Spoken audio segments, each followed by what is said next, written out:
வணக்கம் மாணவ செல்வங்களே, நாம் இந்த வீடியோவில் 2020ஆம் ஆண்டு JEE மெயின் எக்ஸாமில் கேட்கப்பட்ட ஒரு சம்மை டிஸ்கஷன் பண்ணலாம். வாங்க அந்த சம்மை பார்க்கலாம். f of x equal to integral square root of x divided by 1 plus x whole squared dx. x ஓட வேல்யூ எப்பயுமே 0 விட பெருசாக இருக்கணும் அல்லது 0வாக இருக்கலாம் எனில் f of 3 minus f of 1 இன் மதிப்பு கேட்டிருக்காங்க. இதுக்கு 4 ஆப்ஷன் கொடுத்துருக்காங்க. ஆப்ஷன் A பாருங்க, minus pi by 6 plus 1 by 2 plus root 3 by 4. Option B, minus pi by 12 plus 1 by 2 plus root 3 by 4. Option C, pi by 6 plus 1 by 2 minus root 3 by 4. Option D, pi by 12 plus 1 by 2 minus root 3 by 4. இதில் இருந்து நம்ம சரியான ஆன்சரை தேர்ந்தெடுக்கணும். இந்த சம்மானது தொகை நுண்கணிதம் integral கால்குலஸுங்கிற சாப்டரில் வரையறா தொகையிடல் இன்டெஃபினைட் இன்டெகிரல்ங்கிற டாப்பிக்கு உட்பட்டது. வாங்க சம்மை சால்வ் பண்ணுவோம். f of x equal to இன்டெகிரல்ன்ற ஒரு ஃபங்க்ஷன் கொடுத்துருக்காங்க. ஆனால் நமக்கு கண்டுபிடிக்க சொன்னது f of 3 minus f of 1ஓட ஆன்சர் தேவை. அப்போ ஃபஸ்ட்டு நமக்கு f of xோட வேல்யூ தெரிஞ்சிருக்கணும். அதாவது இந்த ஃபங்க்ஷனை இன்டெகிரல் பண்ண என்ன வருங்கிறத ஃபஸ்ட்டு தெரிஞ்சிட்டா அதுலேருந்து f of 3 minus f of 1 கண்டுபிடிச்சிடலாம். ஓகேவா? கொடுத்துருக்கிற ஃபங்க்ஷனை அப்படியே எடுத்துக்கிறோம். இங்கே பாருங்கள், integral square root of x divided by 1 plus x the whole square டிஎக்ஸ்ன்னு இருக்குது. இந்த சம்மை எந்த மெத்தடில் சால்வ் பண்ணலாம்? ஏதாவது ஐடியா இருக்கா உங்களுக்கு? பிரதியிடல் முறையில் சால்வ் பண்ணலாமா? நியூமரேட்டரை டிஃப்ரென்ஷியேட் பண்ணால் டினாமினேட்டர் வராது, டினாமினேட்டரை டிஃப்ரென்ஷியேட் பண்ணால் நியூமரேட்டர் வராது. அப்போ என்ன செய்யலாம்? முக்கோணவியல் விகிதங்களை எக்ஸுக்கு பதிலாக பிரதியிட்டு அதோட ஏதாவது முற்றொருமை தொடர்பு இருக்கிற மாதிரி ஒரு விகிதத்தை சொல்லுங்கள் பார்க்கலாம். நல்லா கவனிங்க, எக்ஸுக்கு பதிலாக முக்கோணவியல் விகிதங்களை நம்ம பிரதியிடணும். அந்த முக்கோணவியல் விகிதங்களும் இந்த 1 ப்ளஸ் எக்ஸ்ன்னு இருக்குல்ல, இந்த வடிவத்தில், அதாவது 1 ப்ளஸ் ஒரு முக்கோணவியல் விகிதம் ஈக்குவல் டு ஏதோ ஒரு ஆன்சர் வரணும். அந்த மாதிரி என்ன ஐடியா இருக்குது யோசிச்சு பாருங்கள். 1 minus cos square theta equal to sine square தீட்டான்னு சொல்லலாம். ஆனால் நமக்கு 1 ப்ளஸ்ன்னு இருக்குது. அப்போ வேறு idea, 1 plus tan square theta equal to secant square theta. அப்போ எக்ஸுக்கு பதிலாக என்னன்னு பிரதியிடலாம்? சூப்பர், எக்ஸுக்கு பதிலாக டேன் ஸ்கொயர் தீட்டான்னு பிரதியிடலாம். X equal to tan square theta. ஓகேவா? இப்போ இதை போத் சைடு டிஃப்ரென்ஷியேட் பண்ணுறேன். எக்ஸை டிஃப்ரென்ஷியேட் பண்ணால் டிஎக்ஸ் டேன் ஸ்கொயர் தீட்டான்னு இருக்குது. அதாவது எக்ஸ் பவர் என் ஃபார்மெட்டாக இருக்குது. அந்த எக்ஸு தான் இங்கே டேன் தீட்டான்னு இருக்குது. அப்போ ஃபங்க்ஷன் ஆஃப் ஃபங்க்ஷன் டைப்பில் இருக்குது. ஃபங்க்ஷன் ஆஃப் ஃபங்க்ஷனை டிஃப்ரென்ஷியேட் பண்ணோம்னா f dash of g of x into g dash of x. ஓகேவா? அப்போ எக்ஸு பவர் 2 இருக்குது, எக்ஸ் பவர் 2, அதாவது எக்ஸ் பவர் என் டைப்பில் ஃபஸ்ட்டு டிஃப்ரென்ஷியேட் பண்ணி பாருங்கள். அதுக்கான ஃபார்முலா எக்ஸ் பவர் என்ன டிஃப்ரென்ஷியேட் பண்ணால் n into X power n minus 1, அதை பயன்படுத்தி இதை டிஃப்ரென்ஷியேட் பண்ணால் 2 இன்ட்டு டேன் தீட்டான்னு கிடைக்குமா? இப்போ ஜி ஆஃப் எக்ஸுங்கிறது தான் டேன் தீட்டா, அதை டிஃப்ரென்ஷியேட் பண்ண என்ன வரும்? சூப்பர், டேன் எக்ஸை டிஃப்ரென்ஷியேட் பண்ணால் சீக்கன் ஸ்கொயர் எக்ஸு. அப்போ இங்கே secant square theta into d theta. கிளியரா? இதில் ஏதாவது டவுட் இருக்கா? இப்போ இது ரெண்டையும் இந்த ஃபங்க்ஷன்ற பிரதியிடுறோம். எக்ஸுக்கு பதிலாக டேன் ஸ்கொயர் தீட்டான்னு. Integral square root of tan square theta divided by 1 plus tan square theta the whole square into டிஎக்ஸுக்கு பதிலாக என்னன்னு கிடச்சிருக்குது? 2 tan theta secant square theta into d thetaன்னு கிடைச்சிருக்கு. ஓகேவா? அடுத்து என்ன செய்யலாம்? அருமை, ஸ்கொயரும் ஸ்கொயர் ரூட்டும் கேன்சல் ஆயிருமா? அப்போ integral tan theta into 2 tan theta secant square theta into d theta divided by 1 plus tan square theta என்ன வரும்? அருமை. 1 plus tan square theta equal to secant square theta. அதுக்கு மேலே பவர் ஒரு 2 இருக்குல்ல, அதை அப்படியே எழுதிக்கிறோம். அடுத்து என்ன செய்யலாம்? இந்த secant square thetaவை கேன்சல் பண்ணிடலாமா? நியூமரேட்டரையும் இருக்குது, டினாமினேட்டரையும் இருக்குது. டினாமினேட்டரை secant square theta whole power 2ன்னு இருக்குது. அப்போ அதில் ஒரு டேர்ம் கேன்சல் ஆகிரும், மீதி பவரில் 1ன்னு வரும். கிளியரா?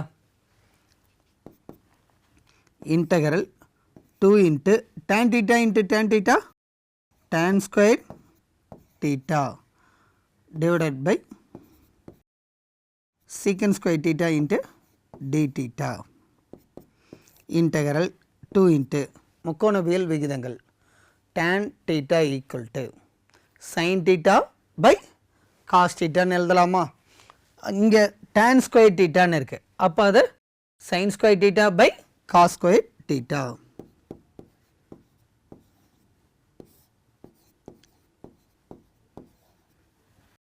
One by secant square theta ன்னு இருக்கு, அது எதுக்கு ஈக்குவலாக இருக்கும்?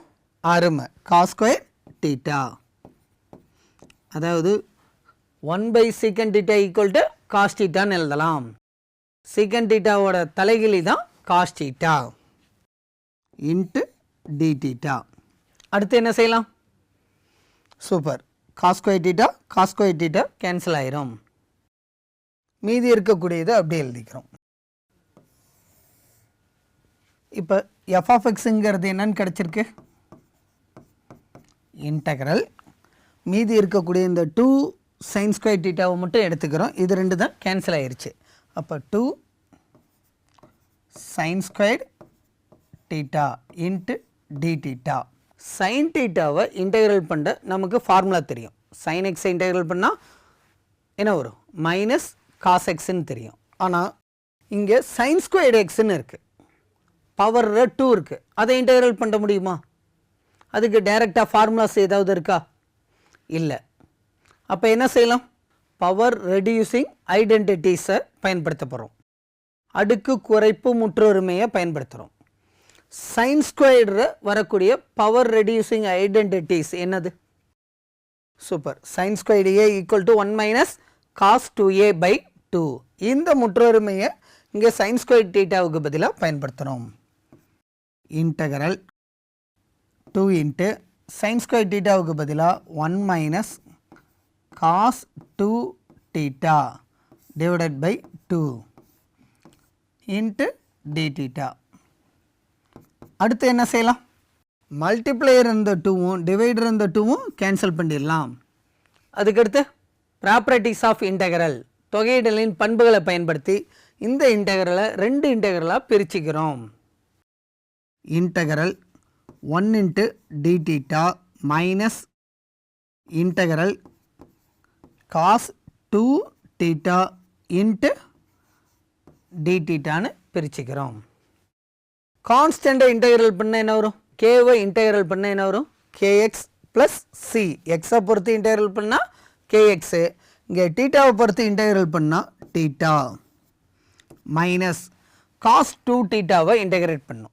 cos thetaவை இன்டெகிரேட் பண்ணால் sin thetaன்னு தெரியும், ஆனால் இங்கே cos 2 thetaன்னு இருக்குது, லீனியர் ஃபார்மில் இருக்குது, நேரிய வடிவத்தில் இருக்குது. அப்போ என்ன வரும்? Integral cos ax plus b dx equal to sin ax plus b divided by a plus c. இங்கே ஏங்கிறது எக்ஸோட கோஎஃபிஷியன்ட், அதால் டிவைட் பண்ணணும். கிளியரா? இப்போ cos 2 thetaவை இன்டகிரேட் பண்ணிங்கன்னா sin 2 theta. இங்கே தீட்டாவோட கோஎஃபிஷியன்ட் என்னது? சூப்பர், 2. அப்போ டிவைடட் பை 2 ப்ளஸ் சி. கிளியரா? தீட்டாங்கிறத ஆரம்பத்தில் நம்ம என்னென்னு எடுத்துருக்கிறோம் பாருங்கள், X equal to tan square theta. அப்போ தீட்டாங்கிறது என்னவாக இருக்கும்? போத் சைடு ஸ்கொயர் ரூட் எடுத்தால் என்னவாகும்? ஸ்கொயர் ரூட்டுன்னு மாறிடுமா? Equal to tan theta.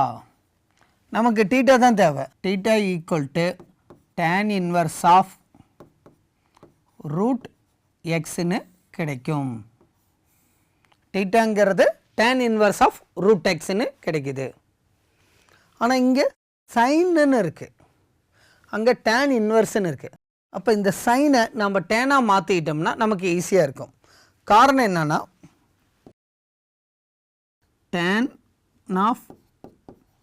tan inverse of x equal to xன்னு நம்ம இன்வர்ஸ் ட்ரிக்னாமெட்ரியில் படிச்சிருக்கோம், நேர்மாறு முக்கோணவியலில் படிச்சிருக்கோம். ஓகேவா? அப்போ tan இன்வர்ஸ்னு வந்துச்சுன்னா எக்ஸ்ன்னு எழுதிடலாம். ஆனால் இங்கே சைனுன்னு இருக்குது, அதையும் நம்ம டேனாக மாற்றணும். அப்போ sin 2a முற்றொருமையை பாருங்கள். sin 2a ஈக்குவல் டு டேன்ற வர மாதிரி இருக்கக்கூடிய முற்றொருமை எது? sin 2a வர sin 2a equal to 2 tan a by 1 plus tan square a. இந்த முற்றொருமையை பயன்படுத்துகிறோம். தீட்டா மைனஸ் sin 2 தீட்டாவுக்கு பதிலாக 2 tan theta divided by 1 plus tan squared theta. கிளியரா? இந்த sin 2 தீட்டாவுக்கு பதிலாக தான் எழுதியிருக்கோம். டிவைடட் பை ஒரு 2 இருக்குல்ல, அதை அப்படி எழுதிக்கிறோம். Into 2 plus C. அடுத்து என்ன செய்யலாம்? மல்டிப்ளையர் இருந்த 2வும் டிவைடராக இருக்கக்கூடிய 2வையும் கேன்சல் பண்ணிடலாம். அடுத்து தீட்டாவுக்கு பதிலாக என்ன கண்டுபிடிச்சிருக்கோம்? tan inverse of root x. அதை இங்கே பிரதியிட்டலாமா? பிரதியிட்டிங்கன்னா tan inverse of root x minus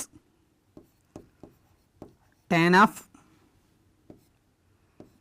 தீட்டாவுக்கு பதிலாக tan inverse of root x divided by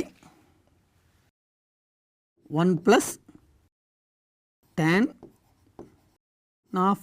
tan inverse of root x whole squared plus c. கிளியரா? இப்போ f of xங்கிறது என்னன்னு கிடைச்சிச்சு? f of x equal to tan inverse of root x minus tan inverse of root x divided by 1 plus tan inverse of root x whole squared plus cன்னு கிடைச்சிருந்துச்சு. அடுத்து என்ன செய்யலாம்? ஏற்கனவே பார்த்தோம், tan inverse of xன்னு வந்துச்சுன்னா xன்னு எழுதலாம். இங்கே root xன்னு இருக்கிறதுனால root xன்னு எழுதிக்கலாம். அப்போ tan inverse of root x minus root x divided by 1 plus root x whole squared. இங்கே இருந்த அதே ஸ்கொயரை அப்படியே எழுதிக்கிறோம். அடுத்து என்ன நடக்கும்? tan inverse of root x அப்படியே எழுதிக்கிறேன் plus root x divided by, அடுத்து என்ன? சூப்பர், ஸ்கொயர் ரூட்டும் ஸ்கொயரும் கேன்சல் ஆயிரும். அப்போ 1 plus x plus c கிடைக்குது. இதுதான் f of xக்கான ஆன்சர். நமக்கு என்ன கண்டுபிடிக்க சொல்லியிருக்காங்க? f of 3 minus f of 1 தேவை. ஃபஸ்ட்டு f of 3யோட ஆன்சர் என்னன்னு பார்த்துடலாமா? எக்ஸுக்கு பதிலாக 3ன்னு சப்ஸ்டிட் பண்ணுறேன். tan inverse of root 3 plus root 3 divided by 1 plus 3 plus c. tan inverse of root 3யோட ஆன்சர் என்ன? டேபிள் வேல்யூ பாருங்கள். tan thetaவோட ஆன்சரில் எங்கே root 3ன்னு வருதுன்னு பாருங்கள். tan thetaவோட வேல்யூ root 3ங்கிறது இங்கே இருக்குது. அதுக்கு மேலே என்ன இருக்குது? 60 டிகிரி அல்லது π/3. அப்போ answer π/3. tan inverse of root 3யோட ஆன்சர் π/3 அல்லது 60 டிகிரி. ஓகேவா? Plus root 3. இதில் ஒரு சின்ன மிஸ்டேக் பண்ணியிருக்கோம். என்னன்னு பார்த்தீங்கன்னா, இங்கே பாருங்கள், எல்லா இடத்துலையும் மைனஸ் இருந்துச்சு, நான் தவறுதலாக ப்ளஸ்ன்னு மாற்றிட்டேன். ஓகேவா? இது இங்கே என்ன வரணும்? மைனஸ் தான் வர வேண்டியது, நாம் தப்பாக ப்ளஸ்ன்னு போட்டுட்டேன். அதை மாற்றிடலாம். Minus root 3 divided by 1 plus 3 என்ன வரும்? 4 plus c. இதுதான் f of 3க்கான ஆன்சர். கிளியரா? அதுக்கடுத்து என்ன தேவைப்படுது? சூப்பர், f of 1ஓட ஆன்சர் தேவை. f of 1 எக்ஸுக்கு பதிலாக 1ன்னு பிரதியிடணும் இந்த f of x. அப்போ tan inverse of root of 1 minus square root of 1 divided by 1 plus 1 plus c. Tan inverse of root 1 னா 1 தான் கிடைக்கும். ஸ்கொயர் ரூட் எடுத்தீங்கன்னா 1 minus 1 by 1 plus 1 2 plus c. Tan inverse ஓட value எப்போ 1 கிடைக்கும்? Super. pi by 4. Tan theta ஓட value 1ங்கிற answer எப்போ கிடைச்சிருக்குதுன்னா pi by 4க்கு கிடைக்குது. அப்போ pi by 4 minus 1 by 2 plus c. இது f of 1க்கான ஆன்சர். நமக்கு கண்டுபிடிக்க சொன்னது f of 3 minus f of 1. f of 3 minus f of 1 ஓட ஆன்சர் தேவை. f of 3க்கான ஆன்சர் என்ன கிடைச்சிச்சு? pi by 3 minus root 3 by 4 plus c. ஓகேவா? அதுக்கடுத்து f of 1 ஓட ஆன்சரை பிரதியிடணும். மைனஸ் போட்டு அதை மைனஸால் மல்டிப்ளை பண்ணிக்கிறேன் டைரெக்டாக. அப்போ minus pi by 4 minus into minus plus 1 by 2 plus C. Plus into minus minus C. ஓகேவா? ஏன் இங்கே மைனஸால் மல்டிப்ளை பண்ணோம்னா நமக்கு f of 3 minus f of 1 தான் கேட்டிருக்காங்க. இங்கே இருந்த மைனஸால் f of 1ஓட ஆன்சரை ஃபுல்லாக மல்டிப்ளை பண்ணிக்கிறோம் மைனஸால். அப்போ minus pi by 4 plus 1 by 2 minus சின்னு கிடைக்கும். இப்போ ப்ளஸ் சி மைனஸ் சியை கேன்சல் பண்ணிடலாம். மீதி இருக்கக்கூடியதை சால்வ் பண்ணுங்க. இந்த pi by 3க்கும் மைனஸ் pi by 4க்கும் எல்சிஎம் எடுங்க. 3க்கும் 4க்கும் எல்சிஎம் எடுத்தால் 12. அப்போ இங்கே 4 pi மைனஸ் இங்கே என்ன வரும்? 3 pi. இந்த ப்ளஸ் 1 by 2 அப்படி எழுதிக்கிறோம். Minus root 3 by 4. ஓகே, கிளியரா? இப்போ 4 pi இருந்து 3 pi மைனஸ் பண்ண என்ன வரும்? pi by 12. 1 pi தான் வரும். Plus 1 by 2 minus root 3 by 4. இதுதான் நமக்கு கிடைச்சிருக்கக்கூடிய ஆன்சர். 4 ஆப்ஷன்ற இந்த ஆன்சர் எங்கே இருக்குங்கிறத பார்த்துடலாம். ஆப்ஷன் ஏ வர பாருங்கள். pi by 6ன்னு வந்திருக்கு. அப்போ ஆப்ஷன் ஏ தப்பு. ஆப்ஷன் பியில் மைனஸ் pi by 12ன்னு வந்துச்சு, அதுவும் தவறான ஆன்சர். ஆப்ஷன் சிரியும் pi by 6 வந்திருக்கு, நமக்கு pi by 12 வந்திருக்கு. அப்போ ஆப்ஷன் சி தவறான ஆன்சர். ஆப்ஷன் டி பாருங்கள். pi by 12 plus 1 by 2 minus root 3 by 4. நமக்கும் இதுதான் கிடைச்சிருந்த ஆன்சர். அப்போ ஆப்ஷன் டி தான் சரியான ஆன்சர். மாணவர்களே, நாம் இந்த வீடியோவில் JEE மெயின் எக்ஸாமில் கேட்கப்பட்ட ஒரு சம்மை டிஸ்கஷன் பண்ணோம். இந்த சம் உங்கள் எல்லாருக்கும் எளிமையாக புரிஞ்சிருக்கும்னு நினைக்கிறேன். இதே மாதிரி அடுத்த ஒரு வீடியோவில் வேறொரு சம்முடன் சந்திப்போம். நன்றி.